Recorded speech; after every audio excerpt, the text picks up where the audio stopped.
Ndabona ibya mituweli byakaze pe! Byakaze, aho umuntu umwe agiye kujya yishyura ibihumbi 60, njye ndatekereza yuko sisiteme ya RSSB ishobora kuba yagize turubure cyangwa akaba ari ukwibeshya, kuko ntabwo byashoboka rwose, ntabwo amafaranga yava ku bihumbi 3 ku muntu ngo ahite ajya ku bihumbi 60, ariko ntekereza ko hizi egiserensi bino bintu nabibona ari buze kubiha umurongo uhamye kandi ukwiye, abaturage bakabona uko bakwivuza.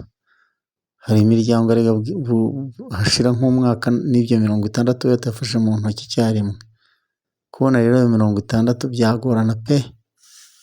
Biragoye, birasaba yuko ubuyobozi bubitekerezaho neza bukabiha umurongo, naho ubundi ntabwo byavamo. Murakoze n'abandi mushyiraho komantere, namwe nimugerageze mujye muri sisiteme imibereho, mwandike akanyenyeri 195 urwego, mukurikize amabwiriza, hanyuma murebe namwe ayo bari bubabwire mugomba kwishyura muri uyu mwaka wa 2025-2026. Njye nabikoze nsanga ngomba kwishyura 60 kandi mfite umuryango w'abantu 3, namwe nimugerageze murebe.